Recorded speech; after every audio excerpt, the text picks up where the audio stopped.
দিয়েছেন, তারা জানেন এখানে সার কি জন্য রাখা হয়েছে, তারা জানেন এখানে এই প্রোডাক্ট কি জন্য, তারা জানার পরেও এই মিথ্যা অপবাদ দিয়েছে।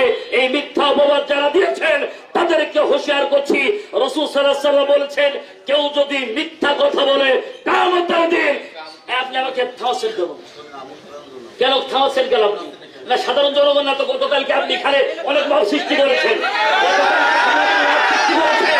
এই ৭০ নম্বরের ছেলে আমি তাকে বলবো গতকালকে এখানে এসে ভাব সৃষ্টি করেছে। আজকে মিডিয়ার লোক দেখেন বিএনপির সাবেক, আমি এই ইউনিয়নের সন্তান, আপনারা আমাকে চেনেন।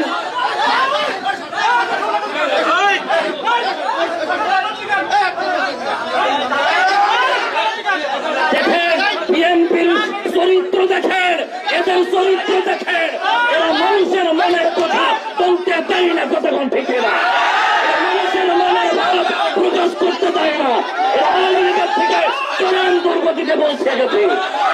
সম্মানিত ভাইয়েরা, আমি কথা বলবো, আমি যে গণতান্ত্রিক অধিকার, আমি এই ইউনিয়নের সন্তান, আমার কাস্টসাগর আমার গ্রামের বাড়ি, আমি ইউনিয়নের সন্তান, আমি আমার কথা বলতে পারি।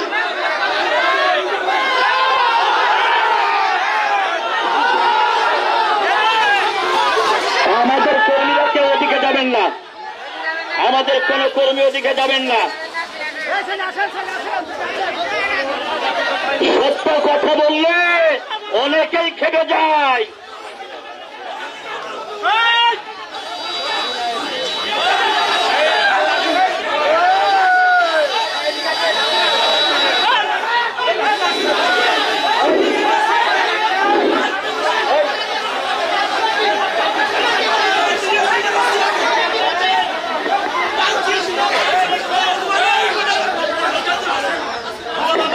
সম্মানিত কর্মী ভাইয়েরা, আপনারা কেউ উত্তেজিত হবেন না, আপনারা কেউ উত্তেজিত হবেন না। আমার সুরাট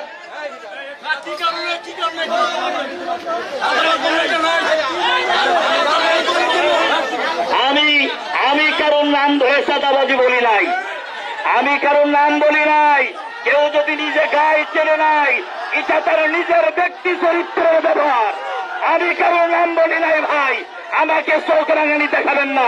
আমি এই সুরটের সন্তান, আমি কাস্টসাগরের সন্তান, আমাকে চোখ রাঙানি দেখাবেন না, আমাকে চোখ রাঙানি দেখাবেন না, আমাকে চোখ রাঙানি দেখাবেন না। আপনি এখানকার সন্তান, আমি এখানকার সন্তান। আপনি আমাকে মারবেন, আপনি আমাকে মারবেন, আর কি করতে চান? আমাকে মারতে চান? সম্মানিত তৌহিদ জনতা, সম্মানিত কর্মীবৃন্দ,